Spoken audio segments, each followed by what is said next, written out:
அனைவருக்கும் வணக்கம். இன்றைக்கி அரிசி பருப்புங்க, முருங்கைக்கீரை, காஞ்ச முருங்கைக்கீரை பதப்படுத்தி வச்சுருப்போம் பார்த்திங்கன்னா, அது அடுத்த உருளைக்கிழங்கு இதெல்லாம் போட்டு தான் ஒரு சாப்பாடு செய்ய போகிறோம்.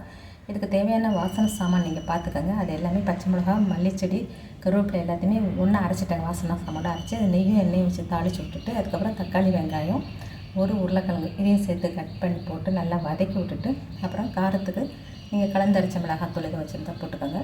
உப்பு, மஞ்சள் போட்டுட்டு நல்லா வறுத்துட்டு, இப்போ அரிசி வந்து ஒரு 125 கிராமுங்க, 125 கிராம். பருப்பு வந்து 75 கிராம். அப்போ மொத்தத்தில் 200 கிராம். இதை ஒரு மணி நேரம் நான் ஊற போட்டுவிட்டேன். கழுவிட்டு க்ளீன் பண்ணிவிட்டு சாப்பாட்டு அரிசி தாங்க. அப்புறம் இது எல்லாத்தையுமே வதக்கி விட்டுட்டு நல்லா அந்த ஒரு கட்டு கீரை, நம்ம பெரிய கட்டு கீரை காய வச்சா தான் இந்த அளவுக்கு முருங்கைக்கீரை கிடைக்கும். இது ட்ரையாக காய வச்சது தான். நிழல் காய்ச்சலில் காய வச்சு எடுத்து வச்சுக்கணும். நம்ம முருங்கைக்கீரை இல்லாத நேரம் அதை பயன்படுத்திக்கலாம். தண்ணி வந்து 1 பங்குக்கு 2 பங்கு, அதில் 2.5 பங்கு வச்சுக்கோங்க. உங்களோட அந்த மென்மையான தன்மைக்கு தகுந்தாப்புல வச்சுக்கோங்க. குலைவாக வேணால் இன்னும் கொஞ்சம் தண்ணி வச்சுக்கோ.